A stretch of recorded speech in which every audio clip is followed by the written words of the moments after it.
Alas 8 talaga ang ating service for this month. Hanggang katapusan ko ng week. Salamat sa Praise and Worship team na naitawid. Hindi ang mga musician. Pero salamat sa Panginoon sapagkat hindi naman doon ng sapatan. Okay? Napakaganda po ng ating praise and worship sa Panginoon. Purihin po ang Panginoon. Praise God. Although mataas tayo ng index, pero dapat mas lalo tayo maging mainit sa Panginoon. Amen. Hallelujah. Amen. Kasi, although sabi nga sa mga kids ko, pagka masyadong mainit, sabi ko, dapat niyong tandaan na mahirap talaga ang mainit. Amen. Yes. Amen? Siguro pinaano din ng Panginoon na maranasan natin yung init para mabigyan tayo ng babala na mahirap ang mainit. Yes. Amen? Yes. Buti na lang nandito tayo ngayon sa malamig na lugar. Purihin ng Panginoon. Thank you, Lord. So, bilang pagbibigay ko kayo sa salita ng Panginoon, maaari po ba tayo tumayo para basahin po ang ating text ngayong araw na ito. Matatagpuan po natin sa Matthew chapter 9, verse 35 to 38. And kung may Biblia po kayo, pwede po kayo sumabay. Sa verse 5 po, nilibot ni Jesus ang lahat ng lungsod at nayon. Siya ay nagturo sa kanilang mga sinagoga at nangaral ng Ebanghelyo ng paghahari. Siya ay nagpagaling ng lahat ng uri ng sakit at karamdaman. Nang makita nila ang napakaraming tao, nahabag siya sa kanila sapagkat nalulupay sila at nangalan katulad ng mga tupang walang pastor. Nang magkagayuan, sinabi niya sa kanyang mga alagad, totoong maraming maanihin, ngunit kakaunti ang manggagawa. Idalangin namin niyo sa Panginoon ng anihan na magpadala siya ng mga manggagawa sa kanyang anihan. Purihin po, Panginoon, tayo po'y manalangin. Maraming salamat, Panginoon. Kagaya po ng aming awit kanina, Panginoon. Everyone needs compassion, O God. Dalangin namin, O Diyos, sa aming sa mensahe mo, sa umagang ito, Panginoon. Matutunan namin, Panginoon, ang traits na yan, O God. Dalangin po, O Diyos, na tumino yan sa aming puso't isipan, Panginoon, na makita namin na pangunahing pangangailangan kung bakit kami, Panginoon, narito at kami inyong tinawag, O God. Purihin ka lahat ng papuri, Panginoon, para sa ilang, O God. Dalangin po, O Diyos, na alisin po ninyo ang mga kapagagalan, ano lang po mga problema, Panginoon, kaya Ama, na ikaw lamang, Panginoon, ang aming matunghayan namin mapag-aralan sa bagong ito, Panginoon, at pumasok sa aming puso't isipan, Panginoon. At masambahan namin, Panginoon, dahil sa kabutihan mong iyan, Panginoon. Purihin ka, dakilain ka, at sa lahat ng abot, Panginoon, ng mensahe nito, Panginoon, naway sa kanila rin kayo ng pagpapala. Salamat po sa pangalan ni Jesus. Amen.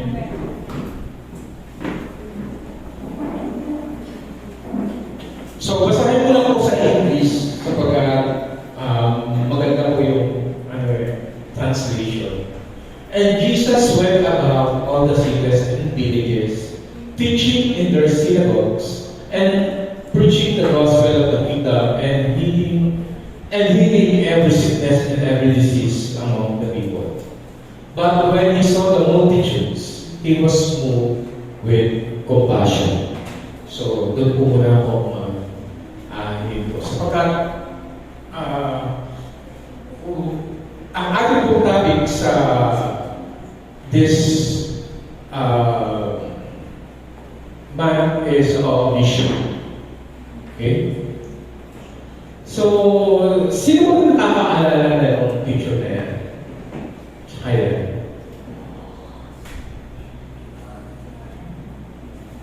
Wala po bang nakaka-reminds o anong ibig sabihin yan? yung mga red cars.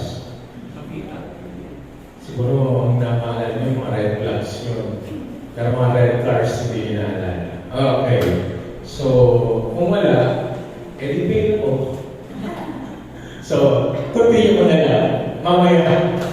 Alright, so, mamaya ko na yung sabihin yun. Since wala bang nahabol na ibig sabihin nun?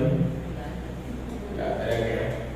So, sorry, Pastor Jerry. So, erase. So, mamaya, pwede natin ituloy. So, ang ating team for this Sunday is mission, the highest calling of the church. So, hindi ko na binago. Yan na yun. Sapagkat, yan na talaga yung kailangan natin. Sapagkat, we are again doing a mission, so dapat may paalala natin. Sapagkat, muli ay tayo hayo. Okay. Doon sa binasa po natin, patuloy na sinasabi ng Panginoon na wanted tayo magtaka, ano ba ang mission ng church? What does the Bible says about the mission of the church? So, Jesus said, He would build this church in Matthew chapter 16, verse 18. And I will tell you, Peter, and on this rock I will build my church, and the gates of hell will not prevail against it. So, malinaw na ang mission ng ating church ay galing sa Panginoong Jesus. So, part of that mission of the church is, of course, to glorify Jesus and to acknowledge yung ginawa niya. And then, makita natin na ang Panginoon ang source ng lahat ng ito at kung bakit natin ginagawa ito. Okay. So, ang sabi po dyan, nilibot na Jesus ang lahat ng lungsod at nayon siya ay nagturo, siya po ay nangaral, at siya po ay nagpagaling. So, that is the threefold: teaching, preaching, healing. Yan po yung threefold ministry ng ating Panginoong Jesus. So, at siya po ay nagpunta dun sa verse natin sa mga sinagoga. Okay?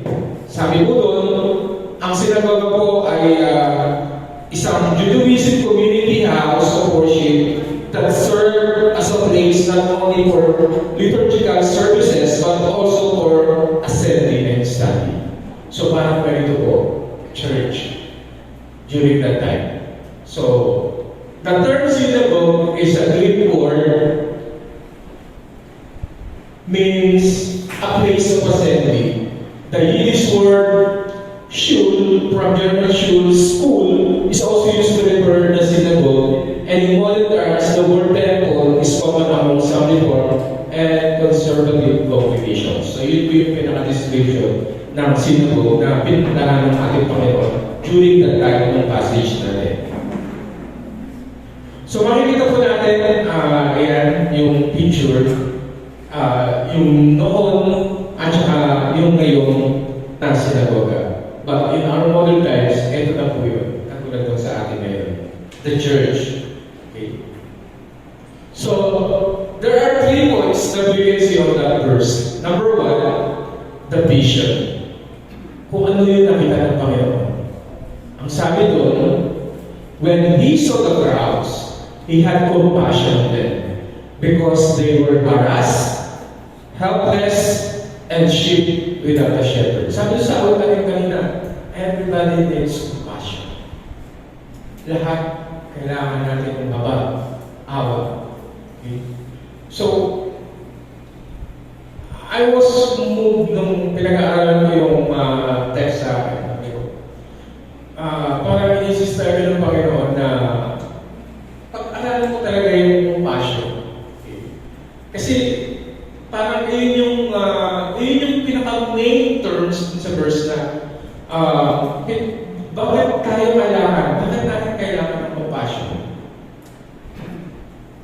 Kasi yun yung naramdaman ng Panginoon during that time. Parang sa akin, Lord, ano din compassion na ano ba akong compassion Diba? Parang napakalalim na nung makita ng Panginoon yung crowd, ang nabili niya compassion, parang hindi siya excited dahil normally, pag dumating maraming tao. But for that time, compassion ang naramdaman ng Panginoon. Okay? Compassion is generally understood to be response to the suffering of other person. So kapag pinakita natin na yung isang tao may naawa tayo. While it's not considered one of the 7 universal emotions, hindi siya talaga nasasama sa universal emotions na katulad ng happiness, anger, yung mga nagugulat, ganun yung mga universal emotions. Pero compassion is a different thing. Okay? Compassion yung nararamdaman ng Panginoon. Compassion is sometimes confused with, masasabi natin, confused tayo. Minsan sabi natin na, ito ba yung empathy, sympathy, ito ba yung pity and charity? Well, which is not. In reality, they are the only attitudes or attributes of compassion. Attributes lang siya ng compassion. Because it does not require an inclination to help. While compassion, it means. Okay? Sabi mong naawa ka pero wala ka namang gagawin, hindi yung compassion. Amen? Amen. Are you convinced? Yes. Yes. The kind of suffering we're responding could be a variety of things. Marami yan, physical, emotional, mental, and to the general dissatisfactions in life. Mga maaaring frustrations, maaaring inner problem, health, physically and mentally. According to clinical psychologists, kasi nag-ano na ako when ang trabaho ng mga pastor ay paliwanag ang verse, in some other way naman, hindi na ng contribution. Yan po ang trabaho ng pastor. And I want to do my job para maipaliwanag sa inyo ng pastor. That's why I did down sa pag-aaral ng pagsasalisip itong compassion. Lord, ano ba talaga ang compassion na gusto mong ituro sa amin sa araw na ito? At of course, before we go to spiritual, let's study about psychologies. Kasi, siyempre, pinag-aralan din nila yan. God gave knowledge to those psychologists. Okay? May mga psychologists po tayo dito.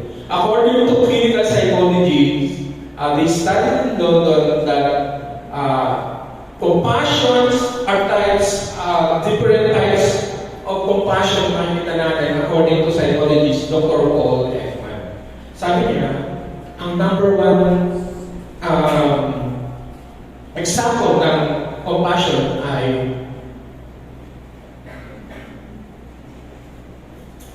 yan po yung site para hindi po ako na-invento. Yan po yung site ang pinag-searchan ko.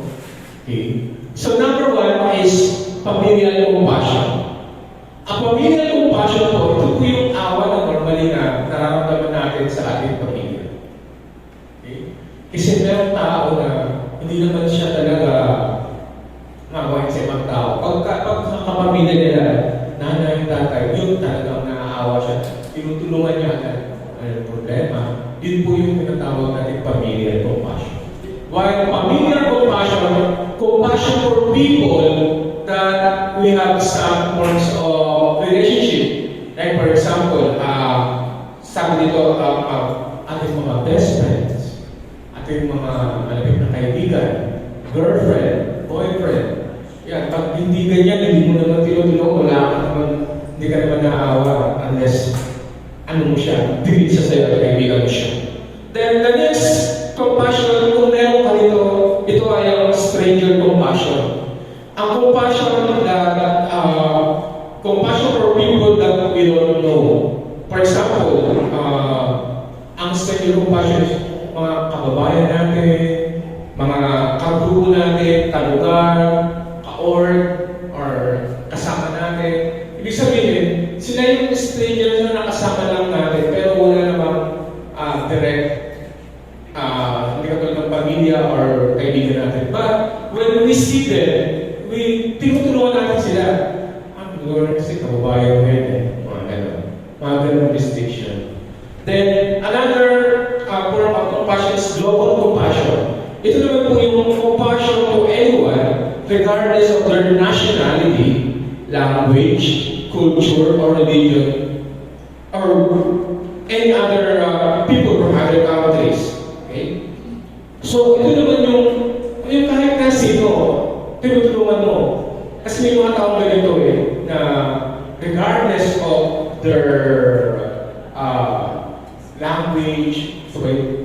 Pilipino, ito ba yung Amerikano. Basta tinutulungan mo siya. Yan ang global compassion. And the last compassion na tutulong dito is compassion towards all living things. So, including animals. So, may mga tao na nakakita naman kayo ng tao na pwede nilang pagkain o pinahihitang ayaw binibigyan niya. Pusa or meron mga tao maraming alagang hayop. Diba? Mga alagang hayop, aso, pusa. Hindi mo alam yung feelings nila, but they are into it. Naawa sila sa mga any buhay or yung tao na to o hayop, pinakakagawa nila. So, kahit na hindi ka kilala di ba? Parang si Pastora Toledo nung dati, di ba?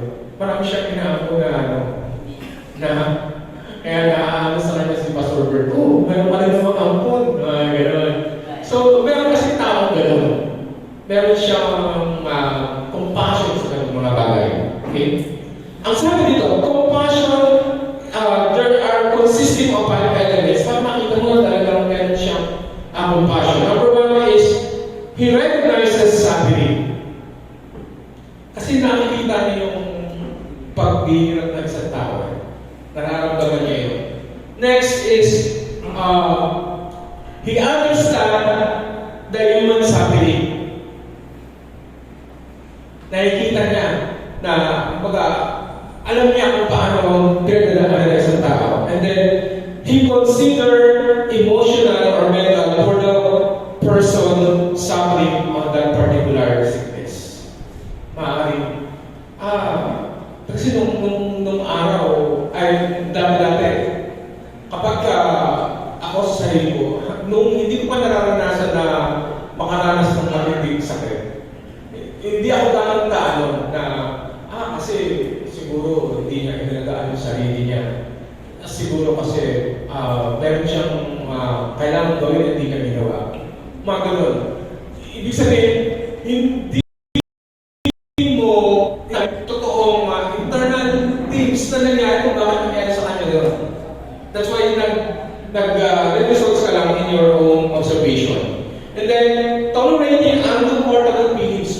Tutulong ka kasi, mahirap tulungan to, hindi ako, marami akong may bubus dito na tulong, kaya hindi ko tutulungan. So, number 4 is that is, you become to experience to tolerate your uncomfortable feelings para makatulong ka sa tao yun. And lastly, you act to alleviate the suffering. Sabihin, tumutulong ka na para matulungan mo yung taong may karamdaman o may taong may pangangailangan ng tulong. That is the compassion element. Now, siguro masasabi nyo na paano naman Pastor Jerry, lumaki na akong ganito. Okay? Kasi according to psychologists, compassion starts with sa pagkasilang pa lang ng bata para maituro na sa kanya kung paano magkaroon ng compassion. Ng awa, kung paano siya magkakamit ito. Dapat, bata ka lang.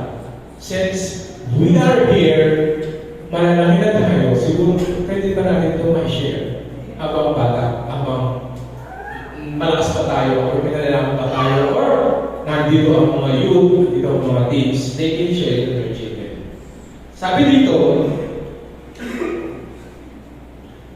children develop various levels of empathy at different ages.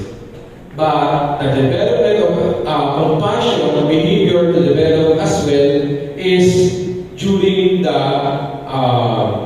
starts at birth. Sabi doon, teaching compassion starts at birth. In the first year, when the mother picks up the child and soothes him by singing.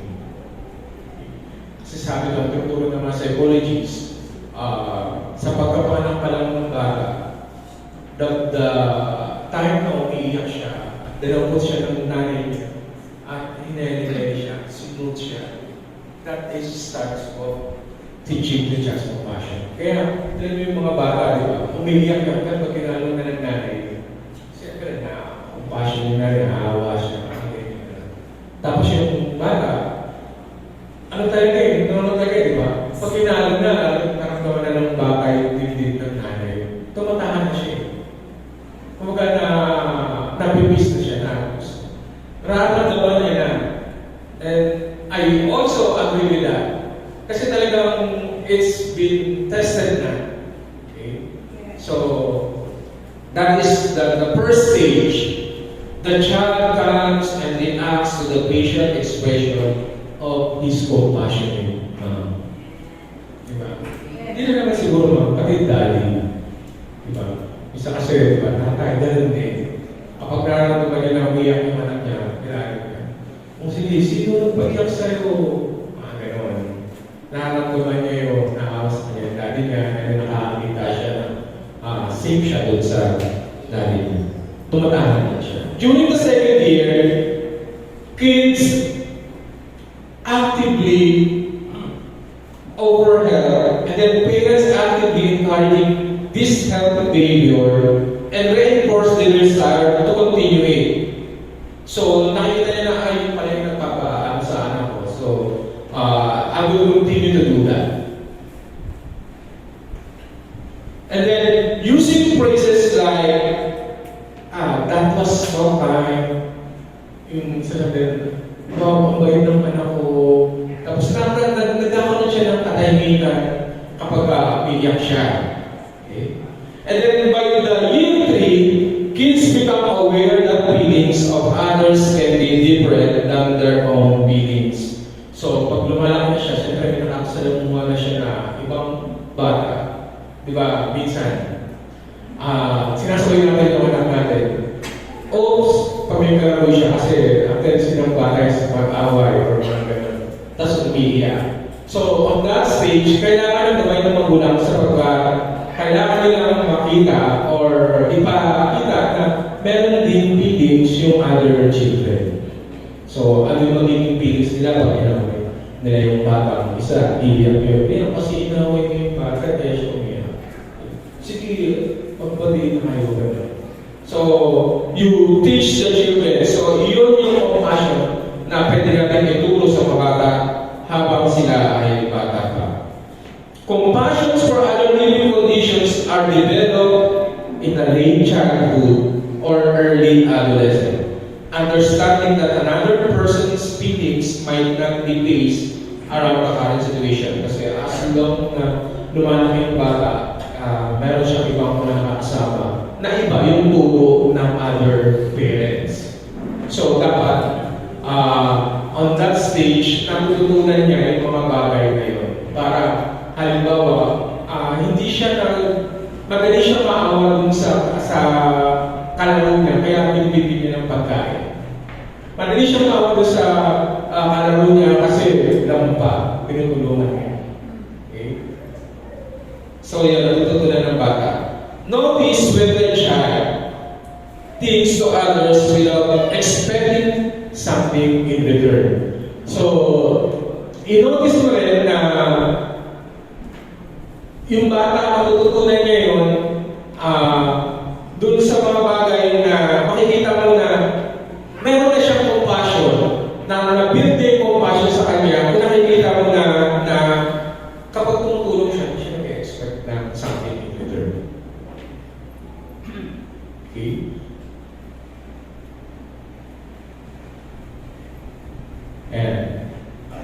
And then next, it says encouraging things to cheer others. Natututo na siya mag-cheer, mag-encourage sa kanyang mga kalaro. And then also, he shows interest in others by intentional riches in pro-social and helping behavior. Siguro ito yung time na natututunan siyang, siguro at early age, may kita mo itong bata na ito na marunong na siya magbigay ng payo or marunong na siya magbigay ng kaya ng i-handle yung situation ng problema ng mga sarili niya at mga kaibigan niya. Kasi may mga bagang gano'n na maaga na nagmamature. And also, she participates in active listening and she respects privacy and avoids gossips. So, natututo na siya na, i-respect yung privacy ng iba.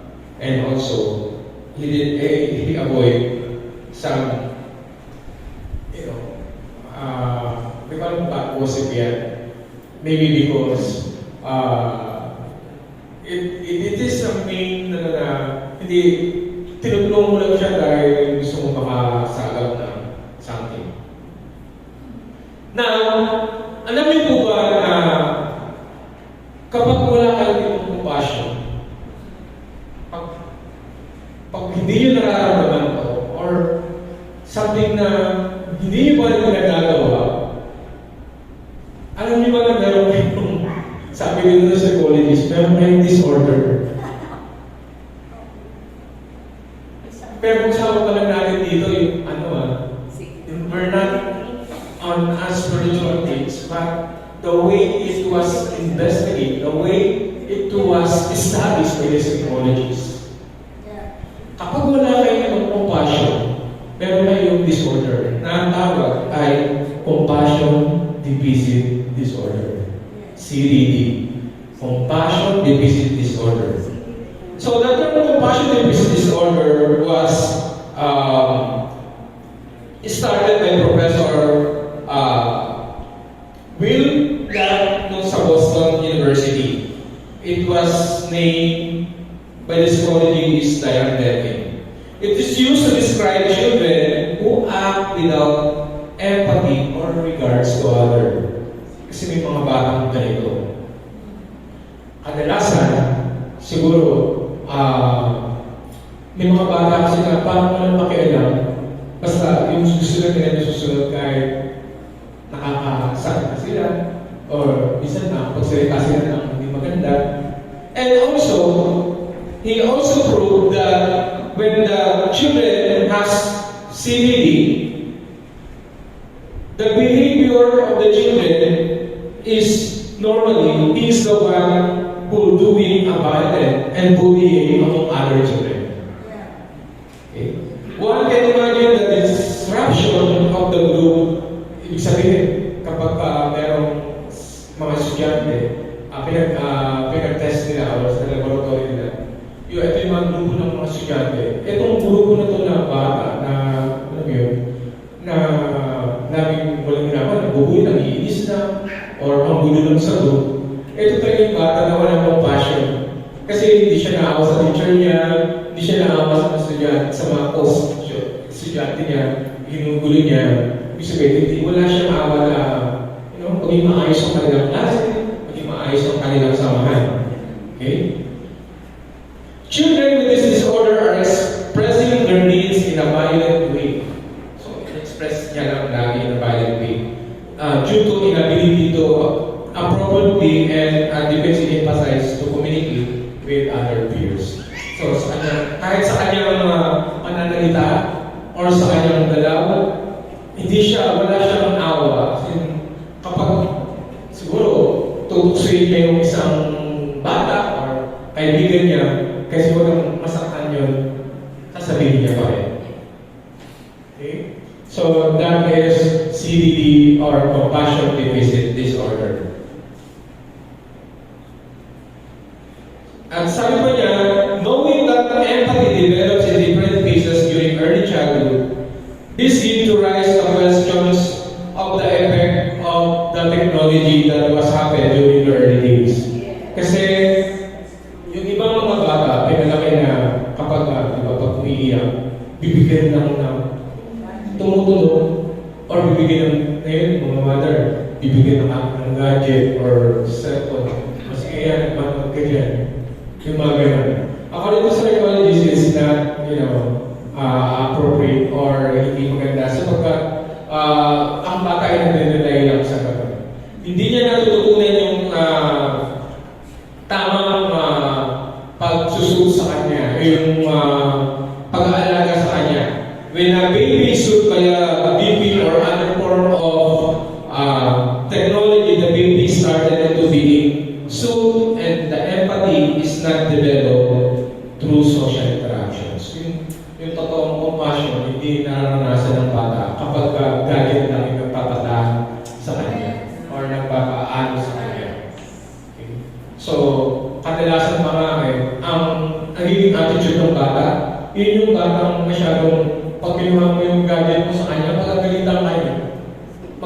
din siya.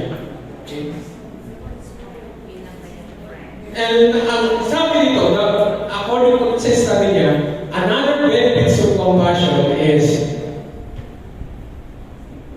a human compassion state has a higher level of oxytocin, which is the term increase the levels of dopamine, allowing the subject to relax. Ibig sabihin, kapag ang tao ay exercise niya yung kanyang compassion, tumataas yung level ng oxytocin niya.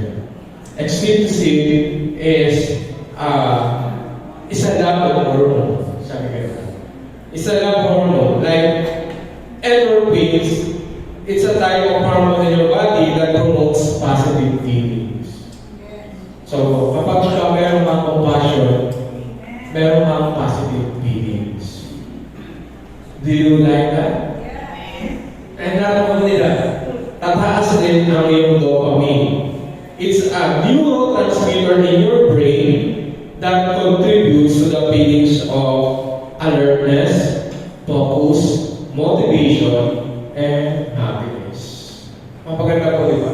Pag meron tayong compassion, tumataas yung ano natin, yung love feelings plus yung ating happiness.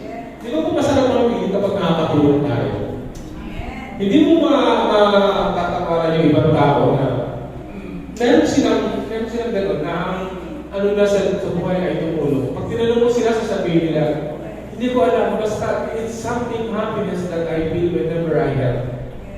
Di ba po may gano'n? Kadalasan makikita natin yan sa mga taong nasa mga NGO, yung mga non-government organizations. May kita natin na nag-aalap sila ng mga batang may ganitong mga situation. Pero bakit nila ginagawa yun? Hindi naman sila pinapasunod ng gobyerno. But they do it on their own. Why? Because their oxytocin and dopamine was on a high level. Parang nakakaig sila sa ganun. Kapag nakakatulong sila, it's something feeling that hindi nila ma-explain. Okay? So, siguro po, may encourage tayo at this point in time. Amen? Well, maaari na sasabihin natin, kasi iba-iba tayo ng circumstances eh. Kasi ako yung time na wala siguro akong ganyan sa kakayanan or iba at time. Pero ang sabi nila, attitude is important, but we can control our circumstances, but we can control our attitude. It's parang mind settings na hindi ko kayang kontrolin yung aking circumstances, but yung attitude ko, pwede ko naman turuan. Pwede ko turuan ang sarili ko. Okay. Ang attitude ko ganito, pero pwede ko turuan na maging ganito, maging compassionate. Okay. So, ang sabi na sa verse natin, sa King James Version, Jesus was moved with compassion for them. Namove ang ating Panginoon. He felt deeply sorry for them in CB version. So, move with compassion is makita natin kung papasok na tayo dito sa ating pag-aaral spiritual. So, kanina, pinag-aralan natin, nagpasabi ng mga psychologists, na pag-aralan natin spiritual. Sabi doon,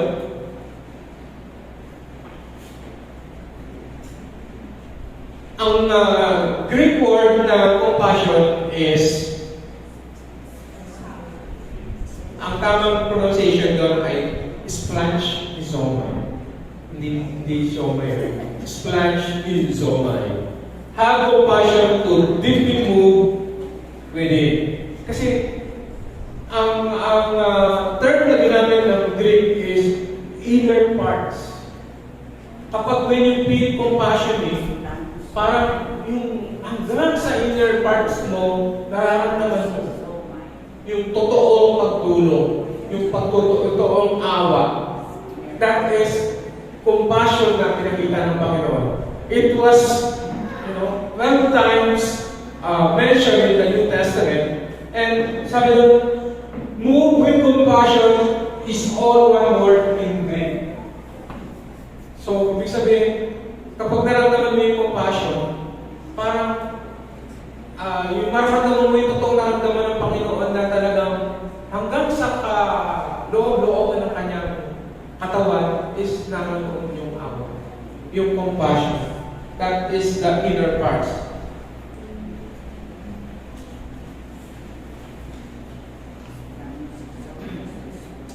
So let's describe biblically on our state some verse na sinabi ng Panginoon yun. In Matthew chapter 9 verse 36, when he saw the crowds, he had compassion for them because they were harassed and helpless like sheep without a shepherd. And also in Matthew chapter 14 verse 40, when Jesus landed and saw a large crowd, he had compassion on them and healed their sick. So may ginawa po siya nung taramdaman niya yung awa sa kanila. Sabi pa doon, why? Bakit siya naawa? Well, I gathered all the versions ng Bible.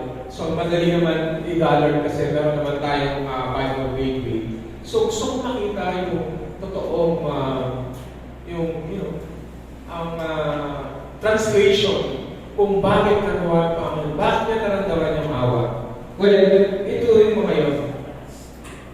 First, painted and worse father. Nagkalat. Harassed and helpless. When you are being harassed and helpless, napakahirap po. Distressed and weary. Harassed and scattered, distressed and scattered, dispirited and distressed.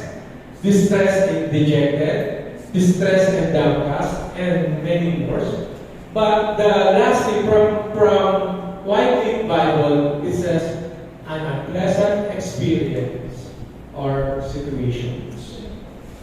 Marami during the time is experiencing unpleasant experiences or situation.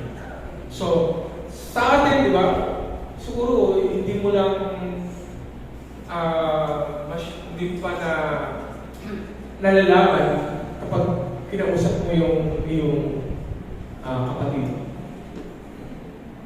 Oo, naawa ka sa kanya, pero internally, hindi mo ba inaalam kung bakit niya na-experience yun na. Kasi sabi dito, unpleasant experiences or situation, maaaring sabihin mo, kasi kadalasan ang judgment natin sa tao is kasi meron pang ginawa na hindi tama lumalaw eh. Or meron pang hindi tama ginawa during the time kaya nagkaroon ng ganyan. Okay? But ang Panginoon during the time, hindi niya alam kung ano yung mga ano. But he was moved with compassion. Okay? Sa Tagalog, ang version lamang na makuha ko ay nababahala at nakakaawa ang mga tao. Nangangahapis at nangangalat. Nangangamba at nanlulupaypay. Nanlulupaypay at nangangalat according to SND. And sa magandang balikan bigyan sabi doon, itong lito at hindi alam ang gagawin. Siguro sa atin isa na yung ating piling or isa ating mga mahal sa buhay, kaibigan, kapatid, ay ganyan ang nararanasan.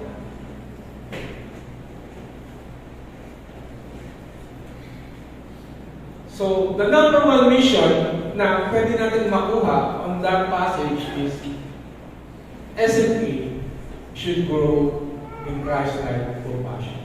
Amen. We should grow in Christ-like compassion. Kasi hindi naman natin magagawa ng bagay na yan kung hindi natin tutularan ng Panginoon. Amen.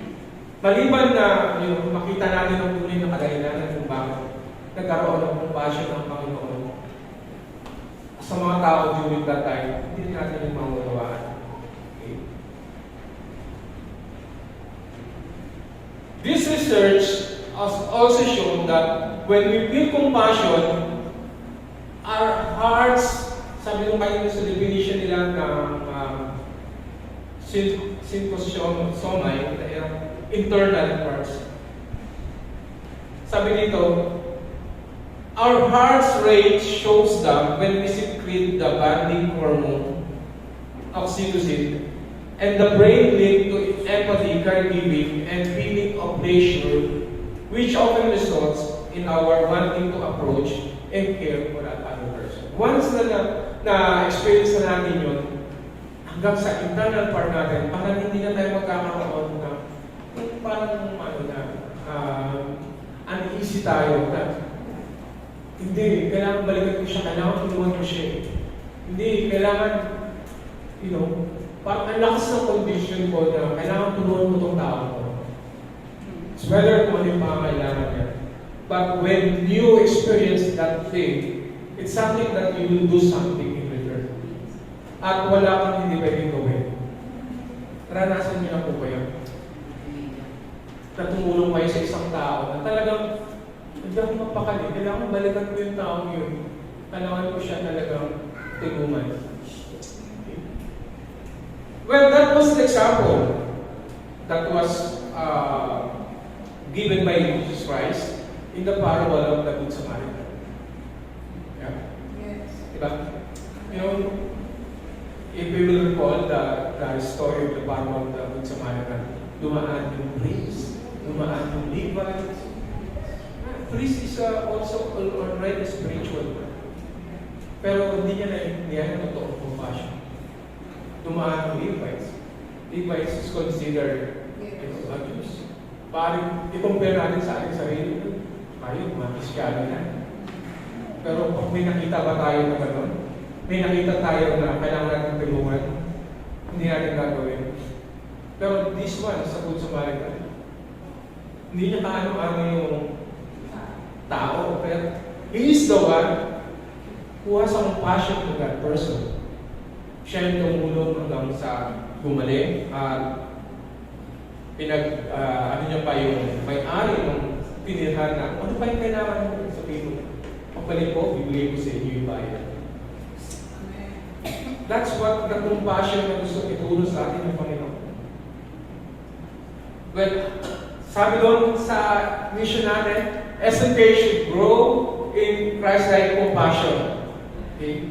A compassion that leads to action. Amen? Amen. Hallelujah. Now, let's go back to our text. There is one scenario na sa Biblia na ipinakita ng Panginoon another form of compassion.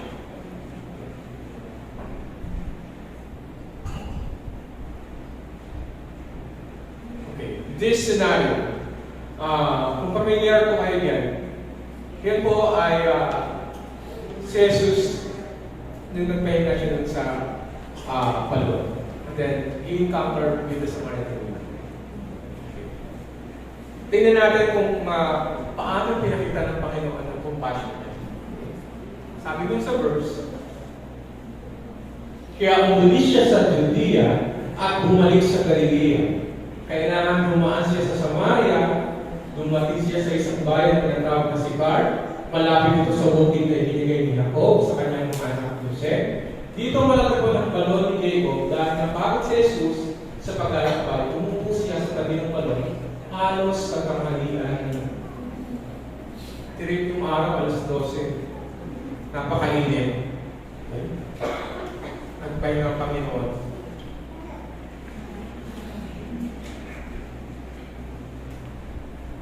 Jesus was tired during that time. Pero, kasi kailangan niyang dumaan sa Samaria. Hindi yung Samaria sa tignan. Normally, kaya yung parable of the Samaritan kanina, kaya hindi sila dun sa mga tao ngayon. Kasi, meron silang conflict. Normally, sa tradition ng mga Jews, hindi sila nakikipag-usap sa mga Samaritans. Kasi they are considered as a third parang nila dahil Samaritans is hindi sila pure na Jews.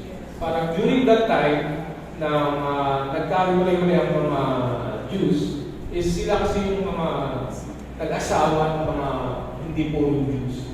That's why, kung tatahamin natin yung history ng mga Jews, is talagang pilit sila dito sa mga Samaritans dahil mga, hindi nila normally na kinasasamahan pag halimbawa, pag may sumasamba, iwalay. So, they are not into it. Sabi nga.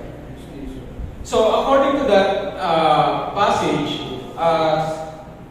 pinilit tayo ni Jesus dumaan sa Samaria. Parang magtatanong kayo, bakit kaya naman niya pa doon? Hindi nga sila dapat pumunta ko dahil makakausap niyo pa yung mga taga doon, hindi naman dapat sila makakausap.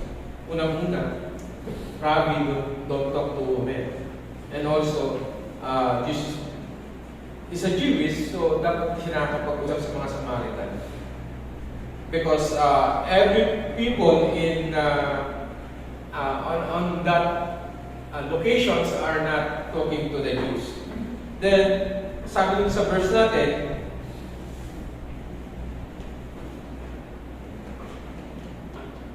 dumating ang isang Samaritano noong umili, at sinabi ni Jesus sa kanya, maaari bang makinom? Wala naman ang kanyang mga alagad dahil siya ay bumili sa pagkain sa bayan. Sinabi sa kanya ng babae, ikaw ay Hudyo at Samaritano naman ako. Bakit ko ang bingi sa akin ng inumin? Sinabi niya iyon sapagkat hindi namin niya bibig ang Hudyo sa mga Samaritano. Sumagot si Jesus, kung alam mo lamang ang kaloob ng Diyos at kung sino itong humingi sa iyo ng inumin, ikaw ang hihingi sa kanya at bibigyan niya ng tubig na nagbibigay po. So, parang ang compassion ng Panginoon, siguro, it was really an extra or sitwasyon na kailangan ma-reach out ng Panginoon itong mga taong ito. Yes. Kasi yun talaga yung tipong motive ng example na to, na ipinakita ng Panginoon yung compassion niya hindi lamang sa kanyang mga bayan, kundi pati sa mga ibang tao. Okay? So when you experience on that, parang pinakita dito na wag lang yung mga kababayan mo, tulungan mo, wag lang yung puro kayo lang dito. Tulungan sa ibang tao, marami pa dapat tulungan. Okay? Amen. It was that compassion na gustong ipakita ng Panginoon. Okay. Sumagot ng babae, sabi ng babae, Ginoo, bigyan ninyo ako ng tubig na iyan upang hindi ako mauhaw. Hindi po maroon pa upang sumalok muli. If we will summarize this story, just a simple So, nagpunta doon sa Samaria si Jesus, talk to somebody, I want to give you a living water, sabi ni Jesus. Sabi ng babae, bigyan ninyo ako ng kanyang tubig para hindi na raw siya pero ang sagot ng Panginoon, diba? Ang sabi ng Panginoon, umuwi ka at isama mo rito ang iyong asawa. Yan ang sagot ng Panginoon. So, parang anong connect? Kasi nanghihilan naman yung babae ng living water na sinasabi ni Jesus. Para bang, did Jesus already know na yung situation ng babae? Kasi kung babasahin natin lahat, yung passage, it's just, yung babae kasi, marami siyang asawa. Okay? So, of course, I believe Jesus knows that, but dito ipinakita ng Panginoon yung compassion na yung pagbabaang loob na although you are a sinner, although you're having an affair or hidden sin, but still, I have compassion on you. And sasabihin ko ito sa isang malumanay na paraan so that you will be convinced. Okay? Na may awa ko sa iyo. Nagulat siya, alam mo Panginoon yung tunay na kanyang problema. Na sinasabi dito na kaya siguro siya Normally kasi ang mga babae, pagka umaalis siya, sama-sama yan. Yung mga kasama yan. Pero during that time, mag-isa lang siya. Ibig sabihin, wala talagang may gusto sumama sa kanya. So, maawa-awa ang kanya tungkol. Nangangalat siya. Ibig sabihin, siya lang mag-isa. Dahil walang gustong tumulong sa kanya. Normally, pag nagsasalang sila, ang babae sama-sama. Kung yung magsisiyan nga ng babae, gusto sama-sama. So, ibig sabihin, wala siyang kaibigan. Yes. Walang kaibigan yung babae, but lahat ng pagsusunod or lahat ng compassions ay ipinakita ng Panginoon. Kasi kung makikita natin, ang problema ng babae yung katandang Samaritan woman is the root of all sins. Idolatry. Okay. The moment you place something on yourself, that is already an idolatry. Ay hindi mo maalis sa iyong sarili. The moment na, lahat ng nagbibigay sa iyo ng faith, power, whatever it is, na hindi mo mabitawan, that is idolatry. The time na yun, hindi maiwanan ng babaeng yun ang kanyang ginagala. And after that, na sinabi ng Panginoon, sabi ng babae, nalalaman ko pong darating ang Mesiyas, ang tinatawag na Kristo. Pagdating niya, siya ang magpapahayag sa amin ng lahat ng bagay. The woman becomes spiritual after that. After na-encounter na sa Panginoon. Now, nakikita natin na because of the compassion ng Panginoon, nakakilala yung babae. Amen. Well, it's been applicable to us. Sometimes, nagamitin tayo ng Panginoon on that particular moment. Siguro sa kaibigan natin, sa ibang tao natin nakalala. Sa ibang lugar, sa ibang pangyayari.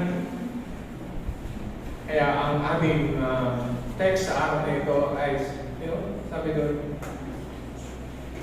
dun sa verse 38, panalangin ninyo na magkaroon ng magagawa. So, back tayo dun sa ating text, sabihin natin, nang magkagayon, sinabi sa kanya ng mga alagad, totoong marami ang aanihin, ngunit kakaunti ang manggagawa. Diba? Sabi doon.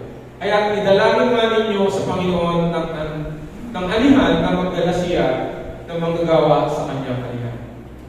Sa English po, then said unto his disciple, the harvest is truly plenteous, but the laborers are few. Pray therefore the Lord of the harvest that He will send forth laborers into His harvest. So, ano yung makikita ko natin yung problema within our church, within our synagogues.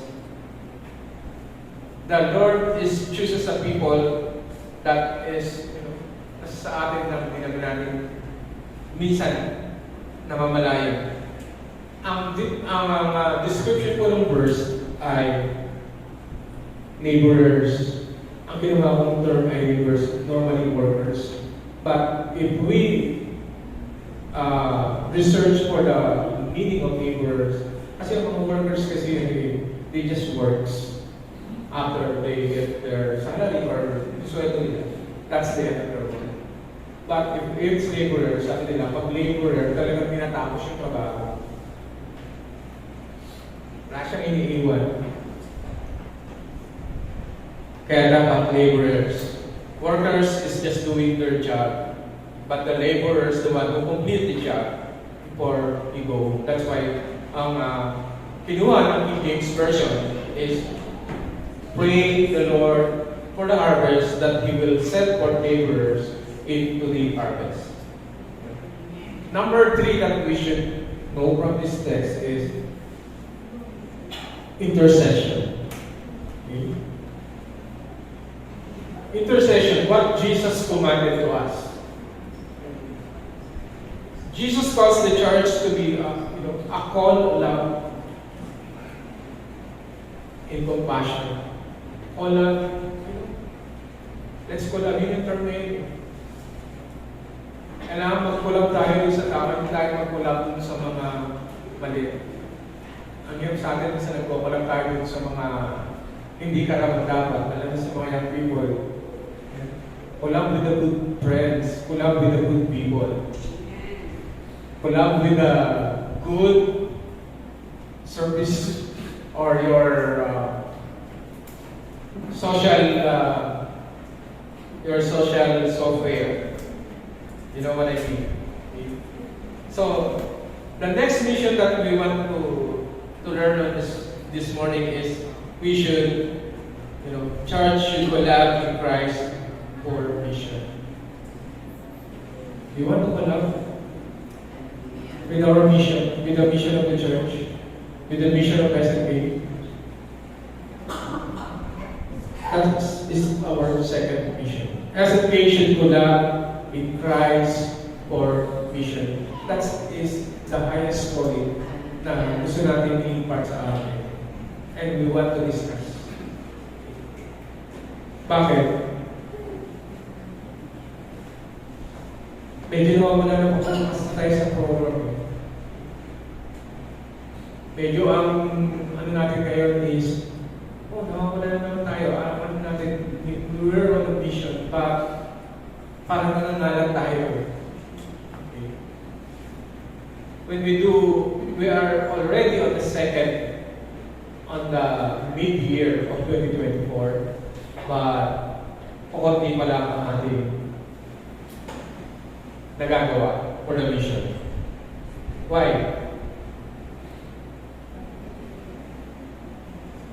Naisip po ba natin kung bakit? Well, siguro I would suggest to you 3 things. Number 1 is siguro masyado na tayo nagiging disobedience sa Panginoon. Then the point is this: we have all the excuses. Store busy, okay? Store, meron lang. Out of the blue, hindi ka na makita, some of our things are suffering, but hindi natin nakikita, totoo po ba siya na pinag-aralan natin kanina. Nakikita ko natin yun. The next is disuse. Hindi natin kasi pinag-aralan yung bagay na dapat natin gawin.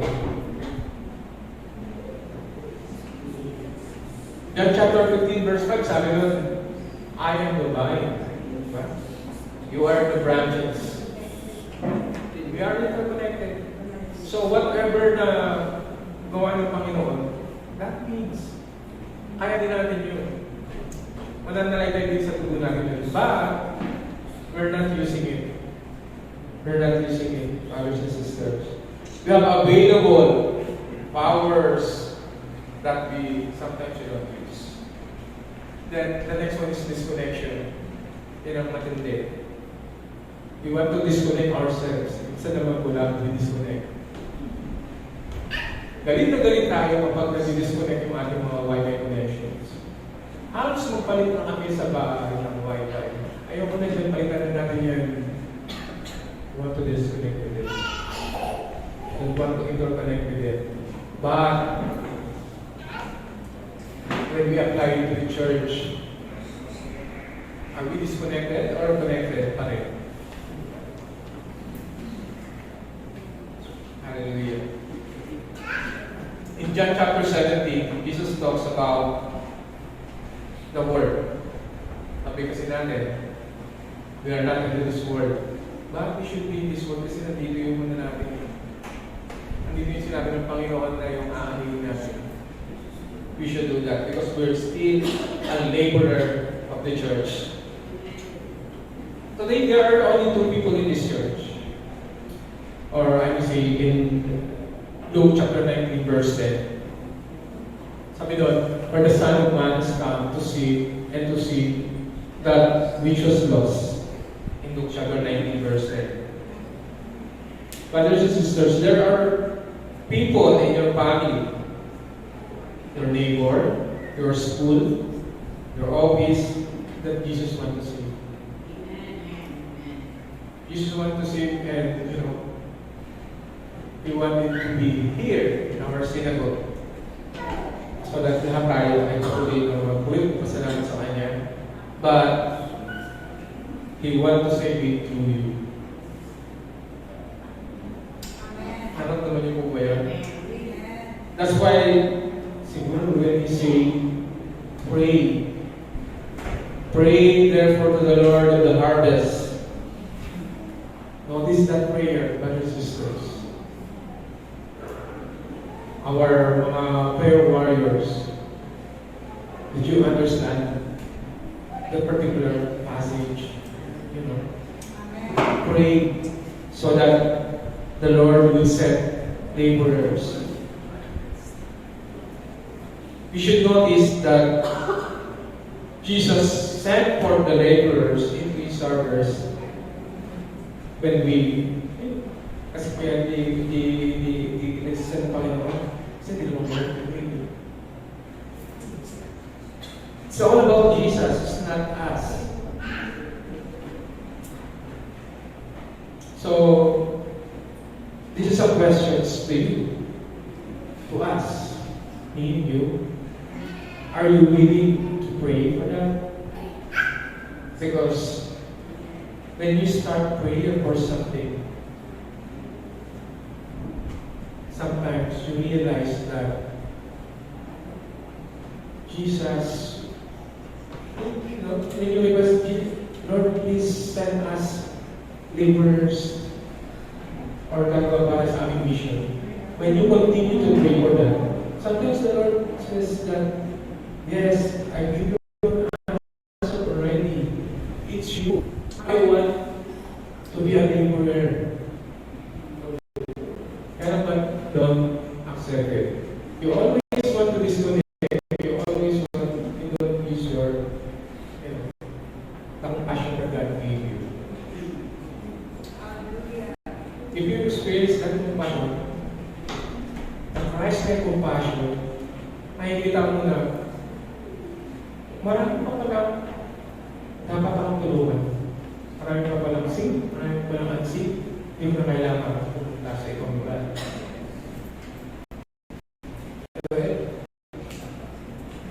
Yung ating kanilang pictures, let's go to the challenge and conclusion. Okay. So, ilagay na natin yan sa conclusion. That is a red card theory. Alam niyo ba ang red card theory? Marami tayong mga nasasalubong. Marami tayong mga nakikita ang red card. Kaya pag tinanong kita, ilang card na red na nakita mo kanina? Isa lang, yung card na may Pastor J. Kasi red yun. Pero in reality, ang dami nasalubong na red card hindi ko lang tinitignan. Red card theory states that there are opportunities inside, outside, but you don't, hindi mo siya nasa-notice. Kasi you're not into it. Siguro marami kang classmates or friends, relatives na hindi pa ligtas, hindi pa nakakos ko na. But it stays unnoticed because you don't do it. That's the red card theory. Although this is psychologist, but this is true. Marami tayong mga opportunity na dapat gawin yun, pero ang dami ng lumakas. Parang wala. Kasi nga, wala akong passion. Hindi mo naman yung tituro kanina. That's why, another thing there. Another year na naman. Another moment naman ang darating. And then, that's it. Nilipas na lang siya na hindi natin namamagaya. And it comes na masasabi natin pa, napansin ko yung isang tao, and then napatanggap mo siya sa Panginoon. Parang i-consider mo siya na nakakita ka ng red card, ng sports card. Because na yung taong nakita mo na ito, na ito parang sa render, siya yung taong kagamit-gamit sa church. Siya yung taong may mission, siya yung taong sa Sunday school, nagtuturo. At hindi mo na malalayan kung wala yung ginagawa ng Panginoon because of your compassion. Amen? Amen. Hallelujah. Tayo po ay manalangin. Purihin ka, Panginoon. Napakabuti mo sa amin, Panginoon. Lord, sabi mo sa iyong salita, Panginoon, in Lamentations chapter 3, verse 22, because of the Lord's great love, we are not consumed, for His compassion never fail. They are new every morning, and great is your faithfulness. Totoo, Panginoon, na siguro kaya hindi po kami tinatawag ngayon, dahil marami pa kami dapat gawin. Siguro, dapat ma-exercise pa namin yung compassionate, compassion na attitude, Panginoon. Upang sa gayon, God, ay maging tagamit-gamit kami. Lord, we pray that you continue sending favor, especially to our church. And if there are times, oh God, kami po mismo, Panginoon, ay gamitin mo sa iyong harvest, Panginoon. Danahin po, Diyos, na lahat kami, Panginoon, it's a challenge to SNK that we should go to mission and collab with you, God. Danahin namin po, Diyos, na maging katulad namin kayo, Panginoon, gaya sa iyong salita, Panginoon. The Lord is compassionate and gracious, slow to anger, abounding in love. Hallelujah. Purihin ka, Panginoon, sa lahat ng ito, sa mga attitude ng Panginoon, patuloy na dapat magawa, Panginoon, at dapat matularan. Purihin ka, Panginoon. Salamat po sa mensahe mo sa akin, sa pangalan ni Jesus. Amen.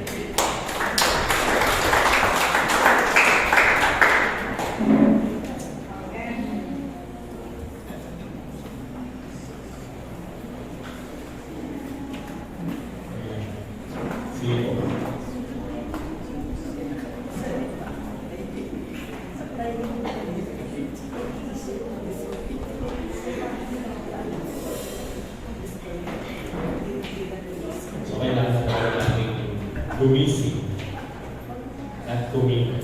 So, sabi ni Sister Grace yung nakaraan, kung hindi na kayo capable na humayo na, pwede naman bigay, and you will still be part of mission. Hindi lang yun yung issue na, ito lang. Nakipagyan po yun, you will be part of mission sa atin sa ating pamilya. Okay? So, kaya tawag ko yung ating pong ngayon namin. Yung ating pong verse for today, si Brother Joel po. Ayan.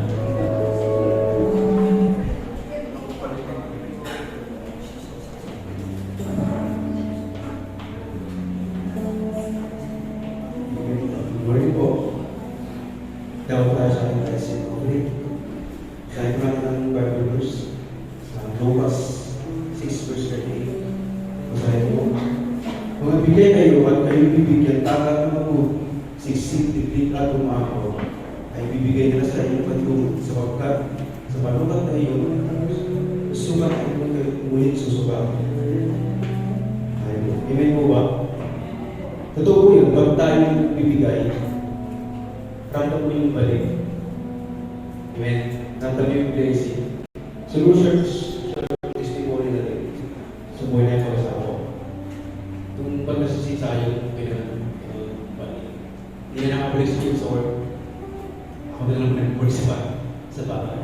Pero sabi dito, pag bibigay ka, hindi ka pagkukulangan. And that will be blessing.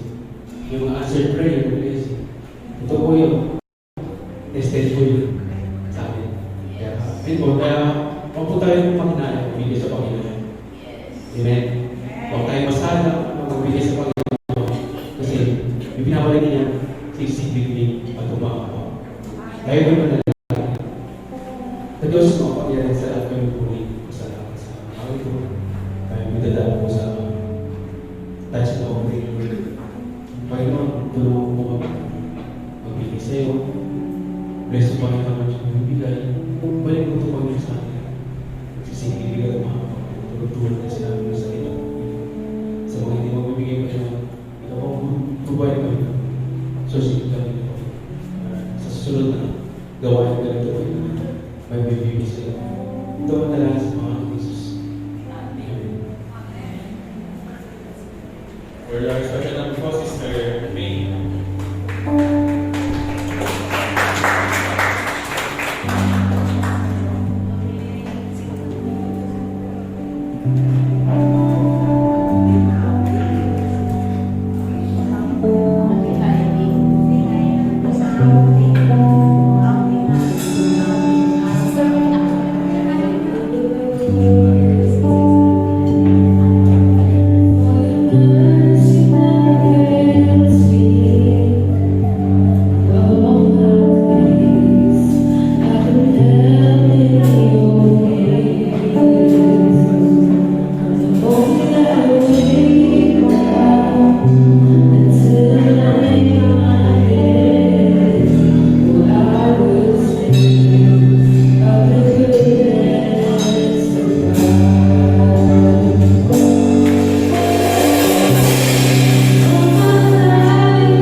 iniikot tayo ng Panginoon dahan-dahan pagtungo sa kanyang pag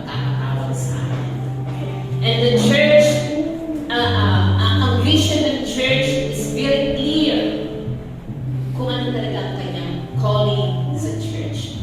Kanina rin binanggit ni Pastor Jerry about pray for the harvest. Pag-pray po natin.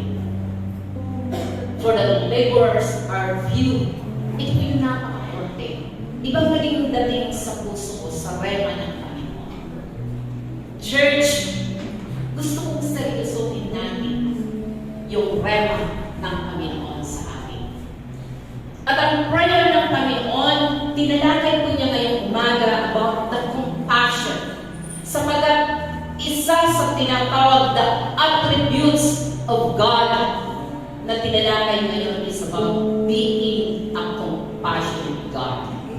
Sa kanyang pagiging compassionate, ipinakita niya yung kanyang ang bawat pag sinabi po kasi ng attributes, ito po yung normal na to, na andun na ito, built-in na to, sa spirit, sa character na mayroon ng Panginoon.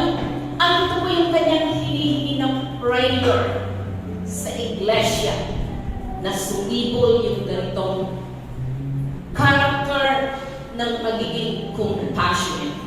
Hindi po natin makikita yung pagitan ng Panginoon. Hindi po natin mararamdaman yung nararamdaman ng Panginoon. Hindi po natin madarama yung pagkilos ng Diyos, yung urgency na need ng Panginoon. Hanggat wala po ito sa puso ng iglesia ng aming Diyos. Being a compassionate. Church, hindi pa ako nagmamadali. Dahil nararamdaman ko ang tawag ko ng Panginoon na napakimportante.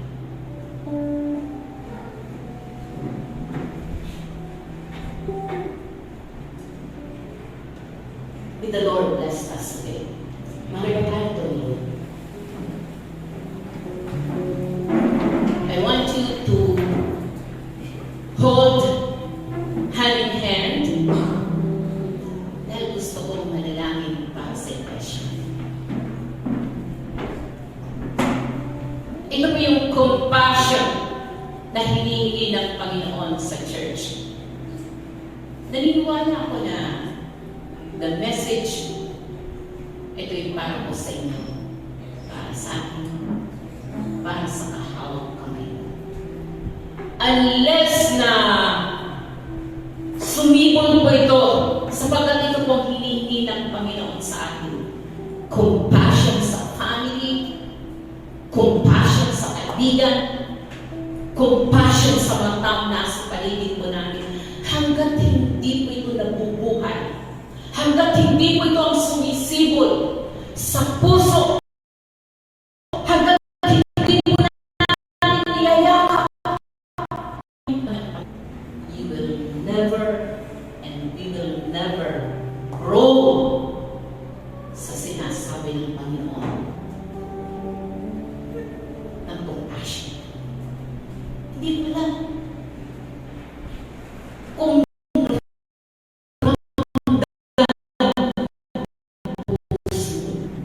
disconnected po ba ang church?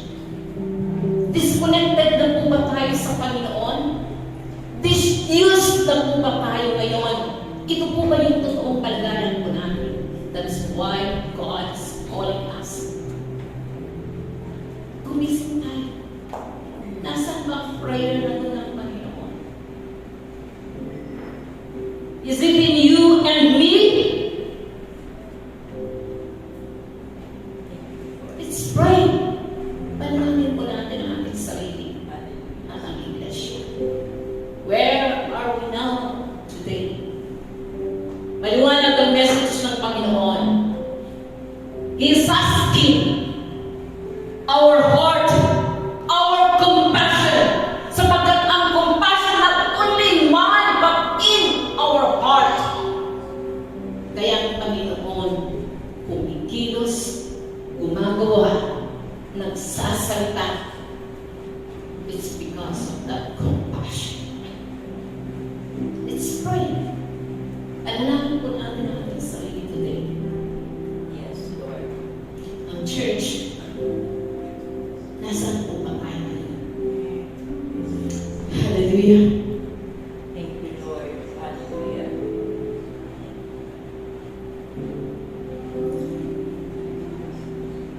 Panginoon, narito, Panginoon, ang buong iglesia sa iyo.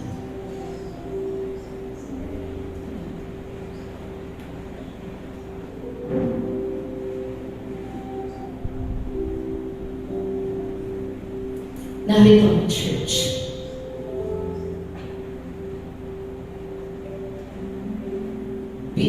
Binuo mo, binayaran, tinubos, because of that compassion. Compassion for the lost. Compassion, Panginoon, sa mga naliligaw. Compassion sa panawagan. Panginoon, naririnig ba ito ng iglesia? Naririnig po ba ito, Panginoon, ng church? The precious passing. Dalangin ko ngayong umaga. Give us a repentant heart sa mga bagay-bagay na pagkakasala, pagkukulang namin sa iyo. We never see, we never heard, we never step. That's why you're asking for prayer. Lord, nagre-remember in my heart. Naway marinig ito ng buong iglesia.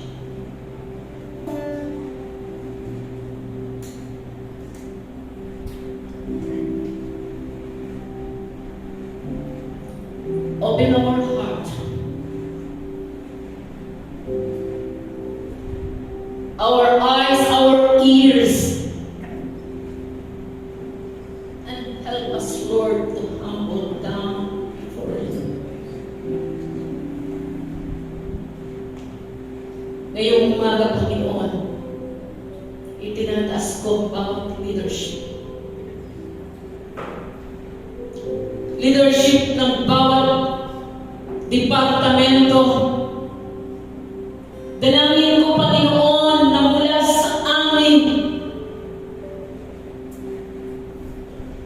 sumibo ng totoong compassion. Like Jesus. You can hear, you can see, you can feel the urgency of time.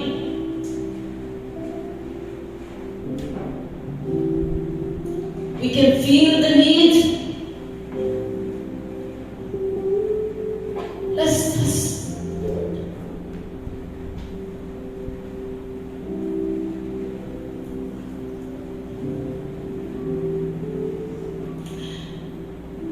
Lord, kulang ang church sa ganitong attributes katulad mo.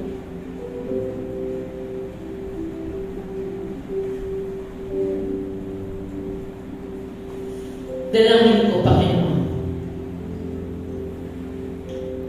baguhin mo ang iglesia, baguhin mo ang church, baguhin mo kami, sumunod kami, Panginoon, sa isang character tulad mo. Nagmamahal, nakakakita, nakakadama, nakakaramdam, Panginoon, na siya nag-motivate para magbangka, para lubog, para tinabis magsalita. Patawarin mo ang church. Patawarin mo kami. At hayaan mo, Panginoon, na ang araw na ito ay araw na iyong panawagan, that we can hear your voice.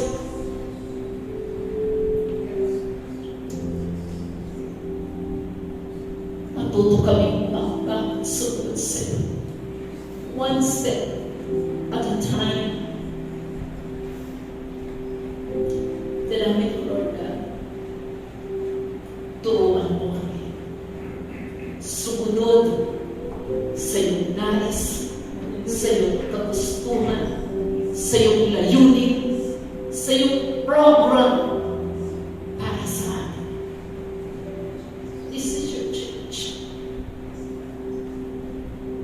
Both by the blood of Jesus.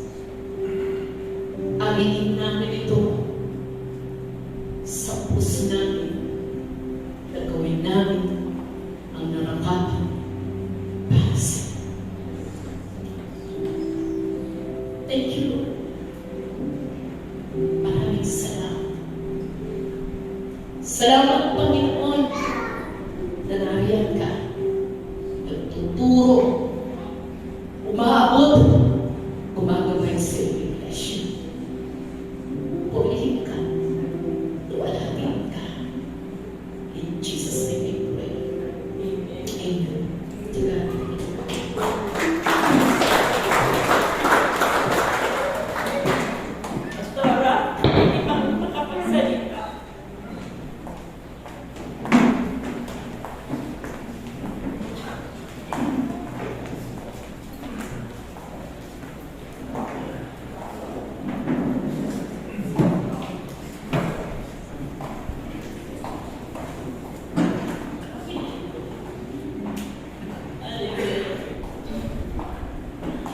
Gusto ko lang nang wala ang asawa ko na sa akin. Ako na lady. Naiiyak ako talaga, iyak ako na iyak. Kasi itong ng pagdating sa pagsama sa Panginoon kasi nakakilala ang asawa ko dahil sa music. Dahil nandun kami sa Christ the Orient, lagyan ako ng t-shirt sa kanya dahil lang sa music. Kaya ang kanyang puso talaga ay nasa music. Nasa music ang kanyang puso. Nagpapasalamat ako sa mga anak. Kasi sa lahat sila ginamit ng sa pamamagitan ng music. So sa lahat ng mga ito, nung minsan kami in-invite ni Monique na kumain kami sa Cubao. Nung naglalakad-lakad kami, pumunta siya sa mga store ng bilihan ng mga instrumento. Akala ko ito utusan ng church na bumili na ng mga instrumento. Kasi doon nga siya na alam mo kapag ginagamit, sinasama ni Pastor na akapila na nasasaktan siya kasi sa music ka siya.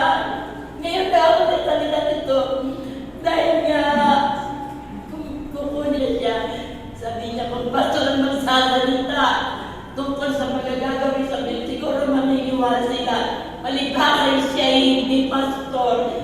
Ayaw niya na magsalita, ayaw na mag-voice out na ganito dapat gawin. Katulad yung paglagay ng kortina, kung si Diego nagsalita, pinakinggan ng pastor. Pero kapag daw pastor ang magsasalita, papakinggan.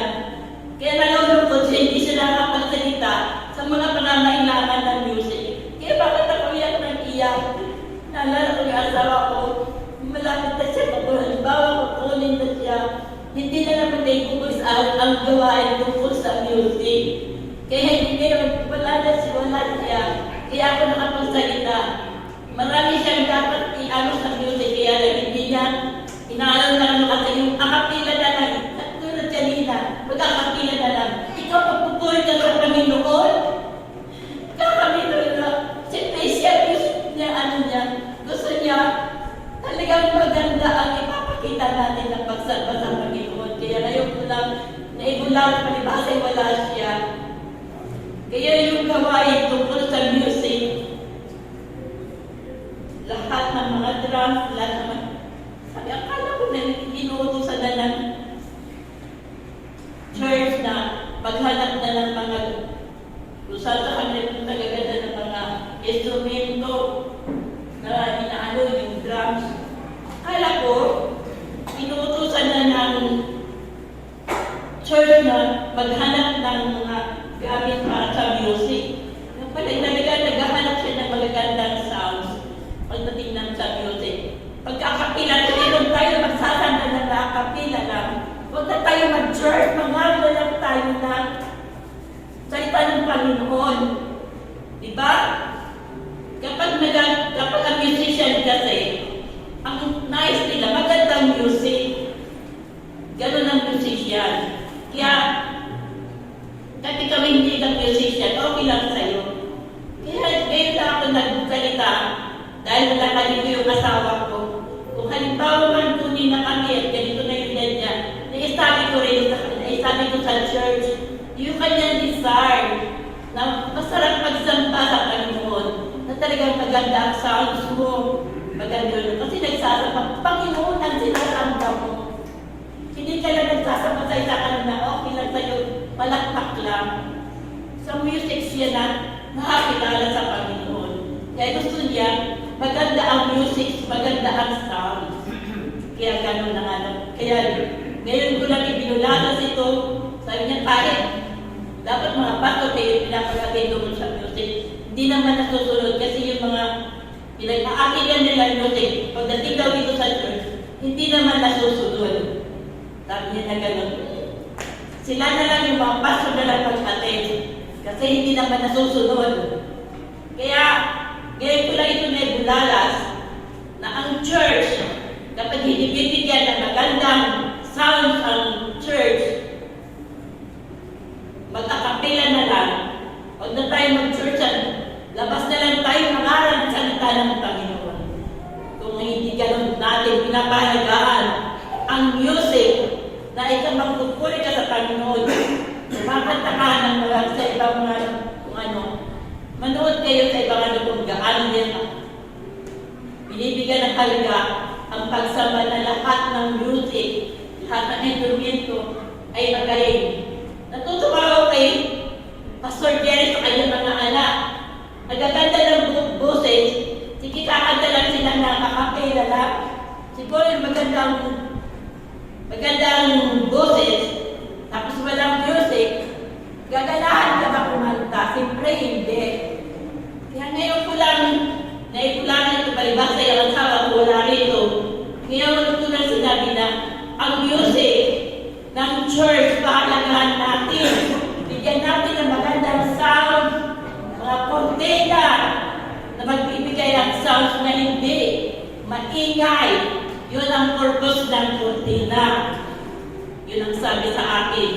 Kaya ngayon ko na ito nasabi, kunin na kami ng Panginoon. At least nasabi ko tayo, matagal ko na ito sinasabi. Hindi yan paniniwalaan. Yung mga matatayin na papaniwalaan nila. So, kaya matagal ko na sinasabi ito. Sinasabi sa akin, sabihin mo sa ano.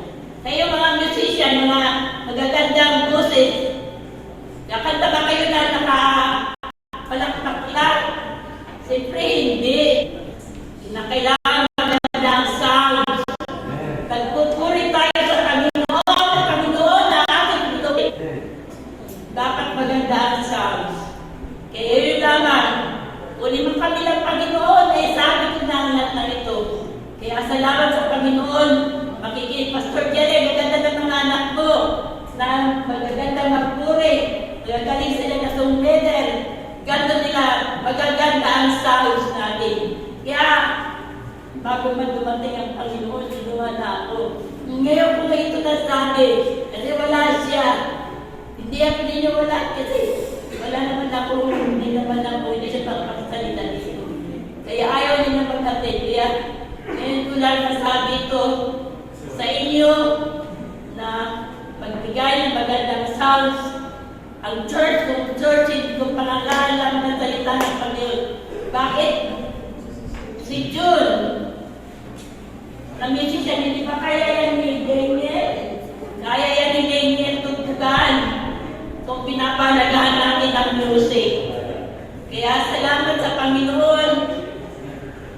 Kasi kapag ang tao, alam nila kung gaano kahalaga ang music. Kasi, kayo ba'y natutuwa na magpupuri ka sa Panginoon ng pangit ang sounds mo?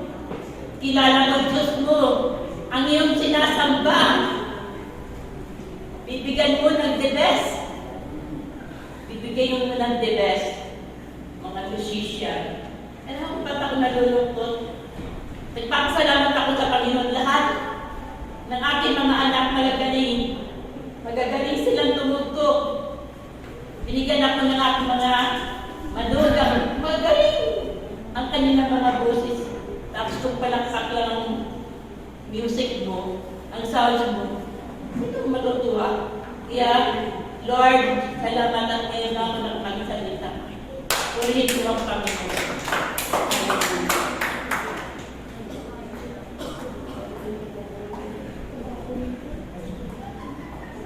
Kasi pagdawanin mo na, hindi mo nasabi lahat. Kawawa naman. Magagalitan ako ng Panginoon.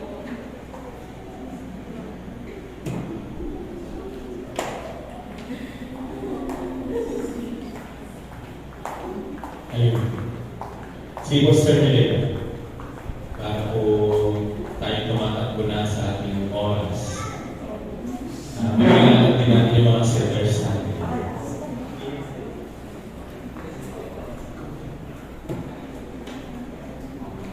Magandang umaga po. Para po sa ating announcement, patuloy po namin yung iniimbitahan every Wednesday. Midweek service at 6 p.m. via Zoom live at sa Christian page. Ganun din po ang ating prayer meeting every Friday at 6 p.m. via Zoom live at sa Christian page. Patuloy po natin ang ating topic for the month of May is mission. So next week po, Commission to Mission by Sister Banji Barola at Sister Hannah Verona. Salamat po sa usher kanina. Mamaya, next week po, Sister Mercy Tuasa, Sister Bernie Camo, and Sister Rina Arellano. Ayan po, salamat po sa offering verse by Brother Zorem. May 26 po, Brother Edwin Barola. Patuloy po natin ipanalangin every first Sunday of the month ang may mga karamdaman. Sige po, gawin po ang ating face-to-face prayer meeting every last Friday of the month, 4 to 5 p.m. dito po sa SNK Church. At ang ating Ambassadors of Purity by June 2, Sunday 1 p.m. Pag-aaral pa po ba si Pastora Elizel? Di na. Okay na po. Sige po. Ayan po, ang ating free concert evangelism, June 30 na po ba yung final, Pastor? Opo, balik-coordinate na lang sa musician. Ayan po. Kung wala na po, tayo po ito ngayon para sa ating closing prayer. Ay, kasi Sister Banji.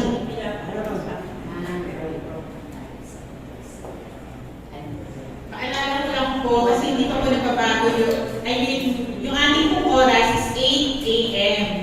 Meron po kasi iba na hindi pa alam na 8 a.m. Kaya naman po sila ng late na. So 8 a.m. pa rin po hanggang sa last Sunday ng June, na May. So hindi pa po nagbabago. 8 a.m. po tayo. Pastor Dan, may gawa ka na. Yung mga involved po sa family care, meron daw po mamaya. Opo.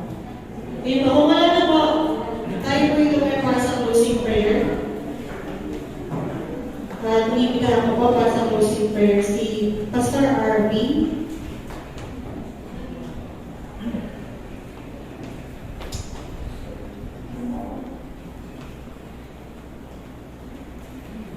Tayo po'y manalangin mo. Diyos, ang mga pangyarihan sa lahat. Maraming salamat po sa iyong mensahe, Panginoon, sa araw na ito, Panginoon. And I pray, Lord, na may sa pumuhay namin, Panginoon, ang natutunan, Panginoon, na bigay po ang give us a compassion heart, Panginoon. And I pray, Lord, na magiging po ang puso, Panginoon, ang mga isip na sa iyo lang kami, Panginoon, focus, Panginoon, sa araw-araw ng buhay, Panginoon. Patuloy po kami ingatan, ganoon sa aming pamilya, Panginoon. Bahay po mga bago sa buhay na ng Espiritu, Panginoon. Maraming salamat, Lord, sa iyong kabutihan, Panginoon. And I pray, Lord, na pagpalain po ang bawat isa, Panginoon. At humingi po kami, Panginoon, ng kapatawaran sa aming mga nagawang kasalanan, Panginoon. Maraming salamat po, Panginoon. Binabalik namin sa iyo, Panginoon, ang taas ng papula at pagsamba sa tayong pangalan ng Jesus.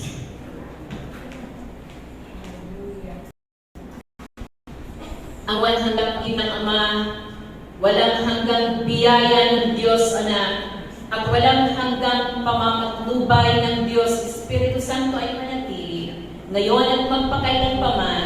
Amen. God bless.